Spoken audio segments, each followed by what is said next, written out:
नमस्कार दोस्तों। एक बार एक आदमी था। उसने अपना बिजनेस शुरू करने के लिए एक करोड़पति आदमी से बहुत सारे पैसे उधार लिए थे। बिजनेस कुछ खास चला नहीं और पैसे सारे ख़त्म भी हो गए। अब वो आदमी करोड़पति के पास पहुंचता है और कहता है, सर आपने जो पैसे दिए थे वो सारे ख़त्म भी हो गए हैं और बिज़नेस भी मेरा कुछ खास चला नहीं है। मैं आपके पैसे धीरे धीरे करके चुका दूंगा। करोड़पति की उम्र थी 60 से 65 के करीब। उसने उस आदमी से कहा कि मैंने जो तुम्हें पैसे दिए हैं वो तुम्हें नहीं चुकाने पड़ेंगे। मेरे पास एक अच्छा ऑफ़र है तुम्हारे लिए। तुम अपनी बेटी की शादी मुझसे कर दो, मैं तुमसे 1 रुपया भी नहीं वापस मांगूंगा। वो चाहता था कि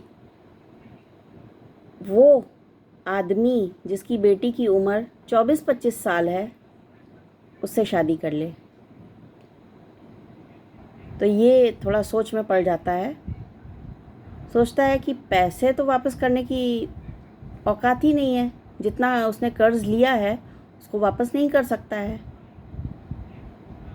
पर बेटी की शादी अगर इससे की जाएगी तो ये भी अनुचित ही होगा, क्योंकि मेरी बेटी अभी जवान है, 24-25 साल की है और इसकी उम्र 60-65 के करीब है। तो ये बेटी के साथ भी अन्याय होगा।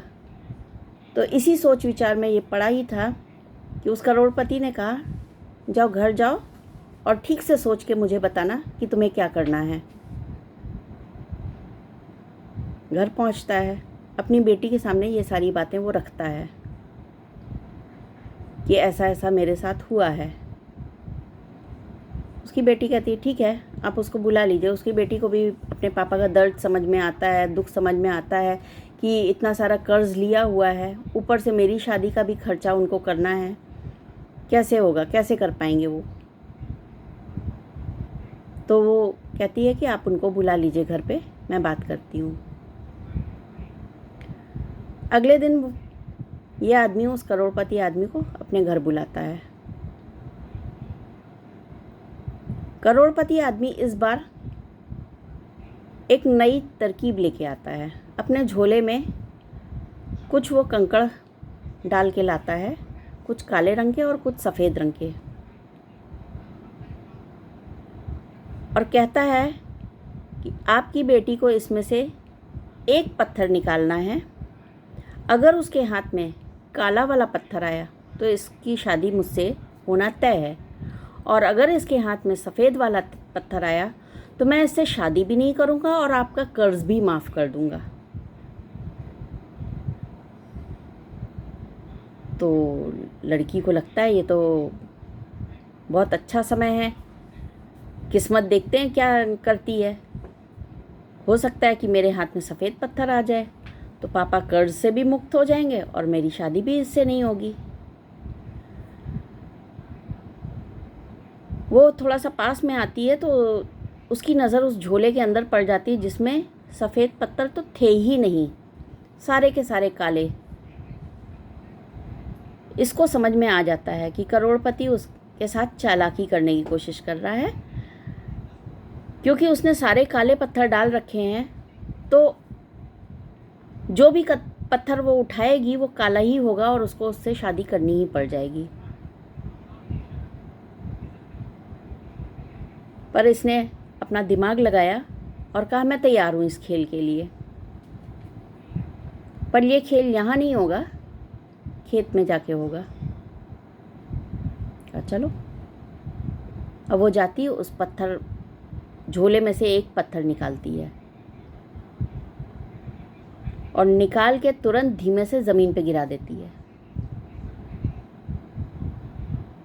किसी की नज़र पड़ने से पहले ही वो उस पत्थर को ज़मीन पे गिरा देती है।